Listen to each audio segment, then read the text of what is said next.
Bonsoir, nouvelle vidéo, la suite, chapitre 20. Giles était toujours en train de consulter ses notes quand il réalisa que quelqu'un venait d'entrer dans la bibliothèque. Il leva un regard plein d'espoir. Buffy? Willow secoua la tête. Navré, ce n'est que moi. Si je comprends bien, vous n'avez toujours pas de nouvelles. Les épaules de Giles s'affaissèrent. Pas encore. Il ôta ses lunettes d'un geste las. Je suis sûr qu'ils vont bien, dit Willow, pour se rassurer autant que pour réconforter le bibliothécaire. Celui-ci hocha la tête, l'air peu convaincu. Tu as trouvé quelque chose d'intéressant, demanda-t-il pour changer de sujet. La jeune fille s'assit et lui tendit les articles qu'elle venait d'imprimer. Je crois, avança-t-elle, en consultant les archives du journal local. J'ai découvert qu'une vague de meurtres avait eu lieu ici, un peu avant le tremblement de terre de 1937. Super. Giles se redressa et chaussa de nouveau ses lunettes. Enfin, corrigea-t-il. Tu vois ce que je veux dire. Continue. Willow feuilleta les articles. C'est tout à fait le genre que vous cherchiez. Les victimes étaient marquées à la gorge et vidées de leur sang. Ça a duré des mois et la police n'a jamais découvert le moindre indice. Ça se présente plutôt bien, dit Giles en se frottant les mains. Pardon, plutôt mal. L'heure de la moisson approchait. Au fond de l'église, Darla alluma la dernière rangée de cierges. Elle recula, les contemplant d'un air solennel. À l'autre bout du sanctuaire, un second vampire achevait d'en faire autant. Les flammes vacillantes projetaient une lueur maladive sur la congrégation et sur l'autel près duquel le maître attendait. Les fidèles psalmodièrent, produisant un murmure primal qui aurait glacé le sang de n'importe quel mortel. Luc avança en ôtant sa chemise. Il se dirigea vers l'autel et s'agenouilla humblement devant le maître. Celui-ci lui tendit la main, il la baisa. Quand il la lui présenta à paume ouverte, Luc la baisa aussi. Puis, avec d'infinies précautions, il saisit le poignet du maître, le porta à sa bouche et y enfonça ses crocs. Le maître frémit. Fermant les yeux, il sentit le flot des siècles couler dans ses veines. Tandis que Luc buvait son sang, il renversa la tête en proie à une délicieuse douleur. Mon sang se mêle au tien, ordonna-t-il. Mon âme est ton domaine. Mon corps est votre instrument, murmura Luc. Il s'écarta. Le maître préleva une goutte écarlate sur son poignet et s'en servit pour tracer sur le front de son serviteur une étoile à 3 branches. Puis il se tourna vers ses disciples et prit la parole. Cette nuit infernale entre toutes, nous ne faisons plus qu'un. Luc a le calice. Chaque âme qu'il prendra me nourrira et me donnera le pouvoir de me libérer. Un sourire naquit sur ses lèvres. Il plissa les yeux. Ce soir, je marcherai à nouveau sur la terre, et les étoiles elles-mêmes trembleront de frayeur. Sale et achevé, Buffy et Alex entrèrent dans la bibliothèque d'un pas chancelant. Willow et Giles s'y dévisagèrent, ébahis. Il semblait évident que leur recherche n'avait pas eu la conclusion espérée. Pourtant, Willow ne put s'empêcher de poser la question. « Et Jess, vous l'avez trouvé ?» Mais elle connaissait déjà la réponse. « Ouais, grommela Alex en baissant la tête pour ne pas croiser son regard. Buffy se laissa tomber dans un fauteuil. « Je suis navré, Willow. Nous sommes arrivés trop tard, et ils nous attendaient. » La jeune fille secoua la tête. « Au moins, vous êtes tirés sains et saufs. »« Je déteste les vampires, » cria Alex. Il flanquait un coup de pied à la poubelle. « Je vais manifester pour que le gouvernement les interdise. » Buffy se tourna vers l'observateur. « Alors, Giles, n'avez-vous rien d'autre à m'annoncer pour achever de me cacher la journée ? La fin du monde, ça te va ? Je savais que je pouvais compter sur vous. Voilà les informations dont nous disposons. Il y a 60 ans, un vampire très vieux et très puissant est venu ici, mais pas uniquement pour se nourrir. » Buffy va s'asseoir devant la grande table, le manteau sur les mains. « Laissez-moi deviner, parce que ce n'est un nexus mystique. » Exactement. Les Espagnols qui s'y sont installés à l'origine l'appelaient Boca del Infierno, la bouche de l'enfer. Giles commença à faire les 100 pas. C'est une sorte de portail entre cette réalité et une autre. Je pense que le vampire espérait l'ouvrir. Pour amener les démons, je suppose, pour provoquer la fin du monde, corrigea Alex. Mais il s'est planté, annonça Willow. Un tremblement de terre a englouti la moitié de la ville et lui avec. C'est la conclusion à laquelle j'ai abouti, car les meurtres ont cessé. L'air pensif, Giles saisit une chaise. L'ouverture de portail dimensionnel n'est pas une mince affaire. Je pense qu'il a été victime de son propre sort et qu'il s'est retrouvé coincé comme un bouchon dans une bouteille. Et la fameuse moisson doit servir à le libérer, sentit Alex. Elle peut avoir lieu une fois par siècle, en l'occurrence ce soir. Giles se releva et se dirigea vers la vers le tableau noir où il avait tracé plusieurs diagrammes à la craie. Grâce à un rituel, le maître tire du pouvoir d'un de ses serviteurs, appelé Calice. Pendant que celui-ci se nourrit, en assez grande quantité, cette puissance devrait lui permettre de s'échapper et de rouvrir le portail. Le Calice porte ce symbole, expliqua le bibliothécaire en désignant une étoile à 3 branches. Donc, dit Buffy en s'efforçant de prendre un ton optimiste, il suffit que je pulvérise le gars en question, un coup d'aspirateur et hop, la moisson n'aura pas lieu. En gros, oui. Avez-vous une idée de l'endroit où elle devrait se faire? Avant que Charles puisse ouvrir la bouche, Alex lança. Le bronze. Je suis sûr qu'ils iront là-bas. Les autres se turent et le dévisagèrent. Pourquoi s'enquit Willow? Réfléchis, ça grouille de jeunes mortels tous les soirs. Pour des vampires, c'est un endroit idéal pour se ravitailler. Dans ce cas, nous devons y aller, déclara Giles. Le soleil ne tardera pas à se coucher. Ils se dirigèrent tous les 4 vers la porte. Je vous rejoindrai là-bas, annonça Buffy en s'écartant des autres. Je n'en ai pas pour longtemps. Où vas-tu? Demanda Giles. Et elle eut un petit sourire mystérieux et cherchait des munitions. Chapitre 21. Le crépuscule tombait déjà. Les derniers rayons écarlates pénétraient par la fenêtre de la chambre de Buffy, inondant le sol. La sphère embrasée du soleil se couchait à l'horizon. Buffy appela Joyce Summer depuis le couloir. La jeune fille entendit, mais elle ne répondit pas. Elle continuait à fouiller sa penderie quand sa mère entra dans la pièce. Si je dois être une tueuse, autant que j'en ai l'air, songea Buffy. Je ne peux pas mettre de vieilles frusques pour me rendre à la moisson. Finalement, elle opta pour sa veste en cuir brun. Tu sors? Demanda Joyce derrière elle. Buffy perçut de la désapprobation dans la voix de sa mère. Elle s'efforça de prendre un air détaché. Oui, j'ai un rendez-vous. Je ne t'ai pas entendu rentrer la nuit dernière, déclara Joyce, après un silence pesant. J'ai fait attention à ne pas te réveiller, répliqua Buffy. Cette fois, dans le silence qui suivit, l'intention était palpable. Joyce ne cachait pas sa déception. Tu as recommencé, n'est-ce pas? Soupira-t-elle. Buffy se figea. Elle se redressa à vive-volte-face et soutint le regard de sa mère. Ton proviseur m'a appelé, expliqua Joyce. Il dit que tu as manqué plusieurs cours aujourd'hui. En bas, j'ai dû aller faire une course. Embarrassée, Buffy se concentrait sur la penderie. Elle en sortit un coffre qu'elle ouvrit et dont elle examina le contenu. Sa mère ne la quittait pas des yeux. Nous n'avons pas fini d'emménager et je reçois déjà des coups de fil de ton proviseur, insista Joyce. Maman, je te promets que ce sera différent, dit Buffy, d'une voix suppliante. Mais il faut absolument que je sorte ce soir. Non. La jeune fille n'en crut pas ses oreilles. Maman, elle leva les yeux vers la fenêtre. Dehors, l'obscurité s'épaississait rapidement. Mais Joyce resta plantée dans l'encadrement de la porte.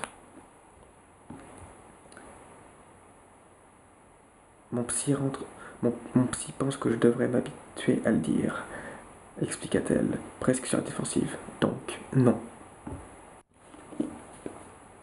C'est très important. Je sais, si tu ne sors pas, ce sera la fin du monde. Tout est une question de vie ou de mort quand on a 16 ans. Maman, je n'ai pas le temps de discuter. Ok si, tu as toute la nuit devant toi, Buffy, parce que tu n'iras nulle part. Mais si tu veux, tu peux rester cloîtré dans ta chambre et bouder. C'est ton droit le plus strict. Joyce s'avança vers sa fille et, prenant une grande inspiration, lui posa les mains sur les épaules. Si tu acceptes de dîner avec moi, le couvert est déjà mis. Elle sortit, refermant la porte derrière elle. Buffy resta immobile un moment, puis secoua la tête et se remit à fouiller dans le coffre. C'était là qu'elle gardait toutes ses affaires personnelles. Photos, lettres, journal intime, souvenirs d'enfance. La jeune fille saisit le double fond et le souleva. Elle était la seule à connaître la cachette de son arsenal. Un assortiment de pieux et de croix, un paquet d'hosties, un chapelet d'ail et une gourde d'eau bénite. Elle fourra le tout dans son sac, ne conservant qu'un pieu à l'aspect particulièrement agressif. Il tenait dans sa main comme s'il avait été une extension de son bras plutôt qu'une simple arme. Buffy le glissa dans sa manche et se dirigea vers la porte de sa chambre. Elle colla son oreille au battant. Au bas, tout était calme. Sur la pointe des pieds, elle s'approcha de la fenêtre et la souleva.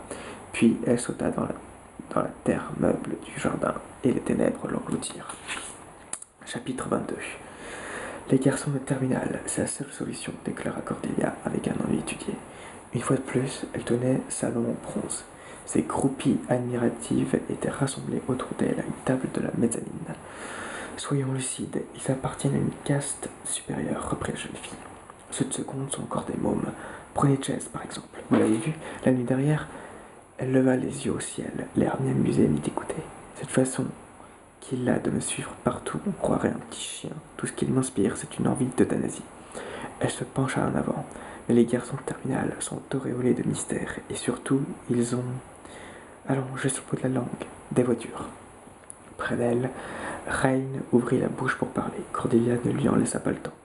Je ne suis pas du genre à me fixer, expliqua-t-elle avec une moue dédaigneuse. Quand j'entre dans un magasin de vêtements, il faut toujours que je ressorte avec ce qu'il y a de plus cher. Pas parce que c'est de meilleure qualité, parce que ça vaut plus d'argent. Rain voulut encore prendre la parole. De nouveau, Cordelia l'en empêcha. Hé, dit-elle en lui jetant un regard meurtrier, ça ne te ferait rien de me laisser terminer une phrase, Miss Grande Gueule. Oh, j'adore cette chanson. Elle bondit sur ses pieds et se dirigea vers l'escalier, sa clique sur les talons. Quelques minutes plus tard, Cordelia se déhanchait au milieu de la foule, consciente des regards masculins posés sur elle. Elle savait de quoi elle avait l'air, et tant pis ou tant mieux si les autres filles en crevaient de jalousie. À cet instant, Jess entra dans le club. Il n'était plus l'adolescent gauche que Cordelia avait connu et méprisé. De l'assurance brillait dans ses yeux, et son pas nonchalant avait quelque chose d'irrésistible. Son regard se posa sur la jeune fille, un sourire flotta sur ses lèvres. Devant le bronze, tout était plutôt calme.